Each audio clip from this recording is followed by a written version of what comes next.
Hello from the school office from me, Mrs. Shipley, and hello from Mrs. Bates. We've got two stories today.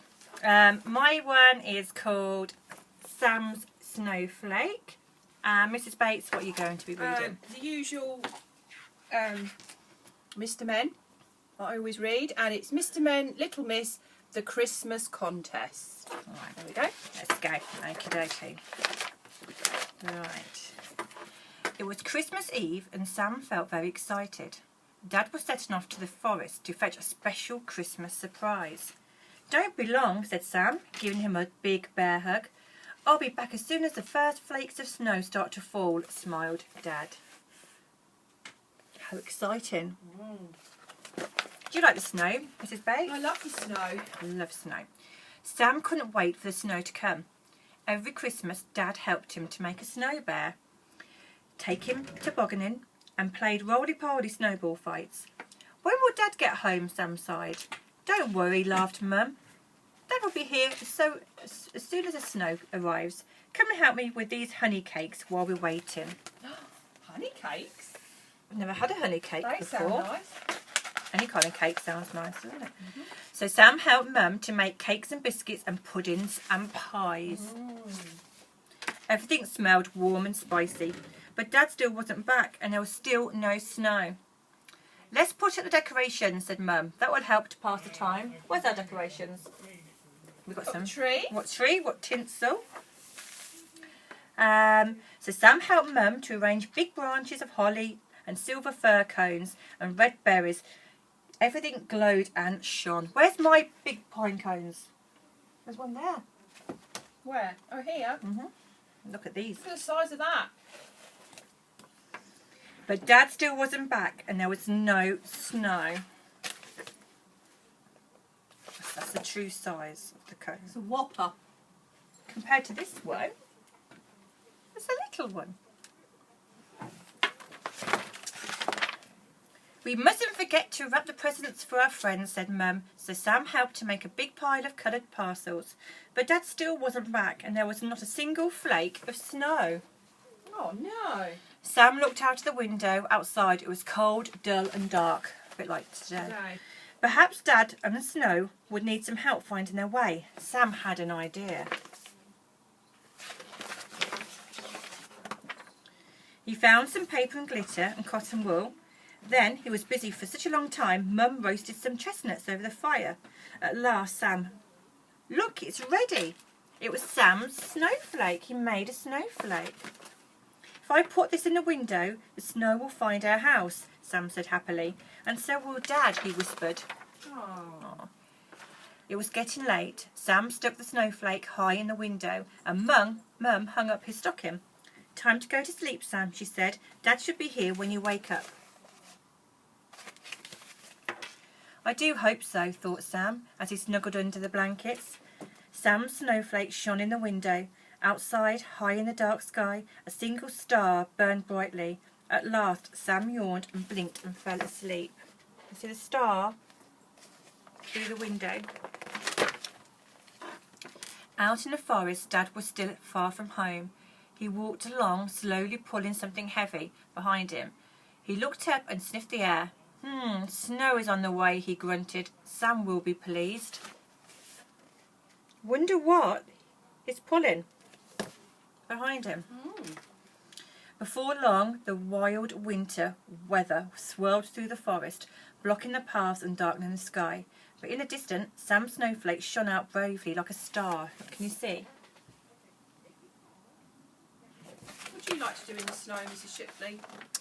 Fall over a couple of times. I like to look at it. I'm not very good at driving in it. I'm not very good at walking in it. I like to look at it. I like to build a snowman. And build a snowman. Sam, we had loads of snowman pictures last year. Do you remember on Facebook?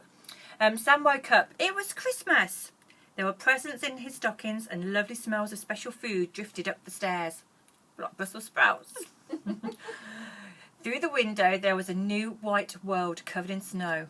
But, Sam's heart sank. There was still no Dad. Oh. It's quite sad, isn't it?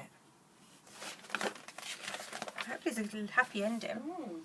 Christmas just wouldn't be the same without Dad. Sam started to cry. He tore down the paper snowflake and threw it out of the window. It didn't work, he muttered. It didn't work. Look how sad he is. Oh, he just wants his dad. Just then, a quick cold breath of wind caught the snowflake and fluttered. It danced and floated down to the garden. There, someone was putting the finishing touches to a special Christmas surprise. Come and look at the snow, Sam, called Mum.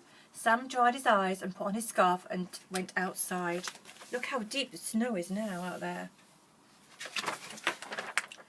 And there was the biggest surprise of all. You did arrive with the snow, Dad, shouted Sam, and he gave Dad the best of bear hugs. I think this belongs to you, said Dad, holding the little paper snowflake that winked and blinked like a star. Thank you for guiding me home. It's got his star. Sam had the happiest Christmas ever playing in the snow with Dad, as hundreds of little snowflakes danced and glittered for Christmas Day. But the biggest one of all was Sam's snowflake shining on the top of Sam's tree. Oh, that's a nice story. The end. Merry Christmas. I'll pass you over to Mrs. Bates.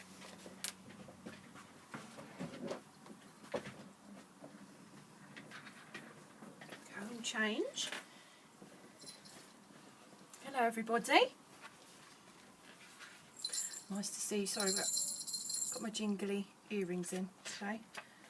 They get on Mrs. Shipley's nerves. She says I'm like a cat. But meow, meow.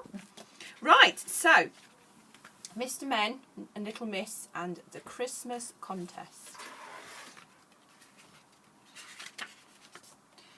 The weeks before Christmas were a very busy time of year for Mr. Tall. His phone did not stop ringing. And who was calling Mr. Tall? All his friends who needed help hanging Christmas decorations on their houses. Early each morning, Mr. Tall set off across the countryside to the next house on his list. Mr. Bump was particularly grateful to see Mr. Tall because Mr. Bump and ladders were not a good mix. Sorry, I can't see very well. I need to put my glasses down. Excuse me. There was no need for ladders when Mr. Tall. Sorry, let me start again. There was no need for ladders when you had Mr. Tall to help you put up your decorations. There you go. There's Mr. Bump, and there's Mr. Tall putting up the decorations. He would be handy, wouldn't he? Do you like that? Pardon? What? And to help me see. Yes, it's very dark in here. We've turned all the lights off. Mr. Tall went from house to house, arranging coloured lights and decorations, all kinds of Christmas decorations. There were snowflakes and stars and snowmen. There's some of them there, look. Can you see Mr. Tall's legs just there? And there's the snowman. And lights and lanterns and Santa's sleigh and... There's Santa's sleigh there. Bananas! It could only be Mr. Nonsense. Well, at least the bananas matched the Nonsense Land snow. What a funny place to live, Nonsense Land, with bananas and banana snow. The only person Mr. Tall couldn't help was Mr. Messy. His Christmas lights were in such a terrible, tangled up, knotty mess that there was nothing Mr. Tall could do with them. There they are at Mr. Messy's house. Look how jumbled up there. Mind you, ours always get like that. And I wouldn't say we were particularly messy. They just seem to tangle. Mr. Tall's biggest job was at Little Miss Splendid's house. She liked to have the very best display in the neighbourhood. Well, what she really liked was to show off. She had such a glittering display of lights that you could see them from space. Father Christmas never had a problem finding her house on Christmas Eve. There he is. Look, see how brightly coloured her house is.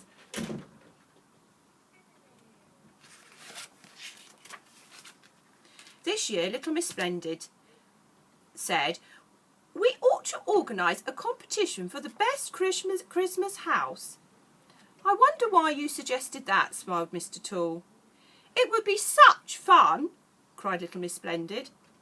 "You should be the judge," said Mr. Tall. "But then I couldn't enter, said little Miss Splendid. I know, laughed Mr. Tall with a wink. OK, we'll both be judges, but next year I get to enter, said little Miss Splendid. And so the two of them organised the festive competition. There they are. Little Miss Splendid's got a very nice little hat on there. There were lots of entries, and little Miss Splendid and Mr. Tall were at the lighting up of each house. Mrs. Shipley, would you care to light up my reading again? Thank you. Mr. Perfect had high hopes, but when he turned on his lights, nothing happened. He couldn't understand what had gone wrong. And what had gone wrong was little Miss Naughty. She had stolen all the light bulbs. Naughty. Little Miss Naughty. There she is there.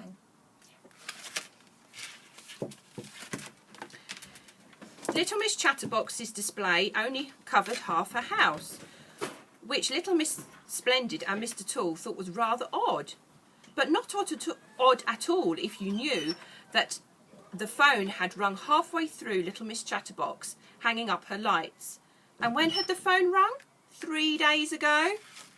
So little Miss Chatterbox was just constantly on her phone, chatter, chatter, chatter, so she only did half the lights. There she is, only half a house decorated. Probably like Mrs. Shipley, she likes to chatter. But the display was much better than Mr. Mean's. Little Miss Splendid and Mr. Tall wondered why he had bothered. Can you see, look, only one little light up there. Mr. Mean obviously doesn't want to spend on his electricity bills. Little Miss Scatterbrain had gone to a lot of trouble. She had a wonderful display, but it wasn't quite right. Well, in fact, it was quite wrong. Can you see why it's wrong, her display? Because it's Halloween. She hasn't decorated for Christmas. She's decorated Halloween. Pumpkins and bats and ghosts.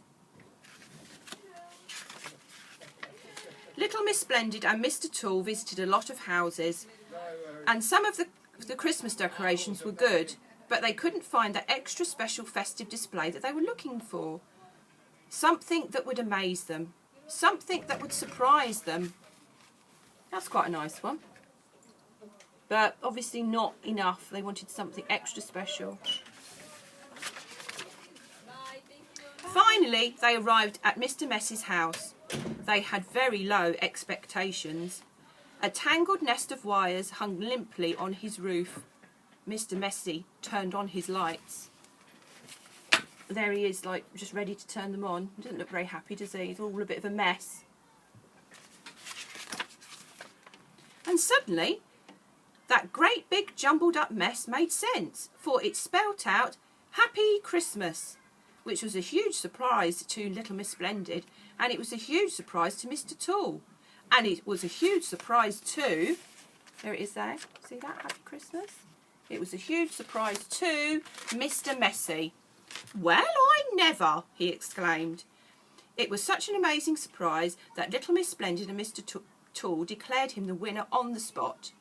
And next year, you can get to be judge, said little Miss... Pardon? Sound like the Queen. Well, you know, she's little Miss Splendid. Next year you can be judge, said little Miss Splendid to Mr. Messy. And then she grinned at Mr. Tall. Now, I wonder who will win next year's competition. Oh, my name's on Mr. Tall. There it is again, look. Wow, if little Miss Splendid enters, it'll be her. There you go. Little Christmas lights competition there. Okay, that's it from me and Mrs. Shipley in the school office. Happy Christmas, everyone. Christmas. Bye. Bye-bye.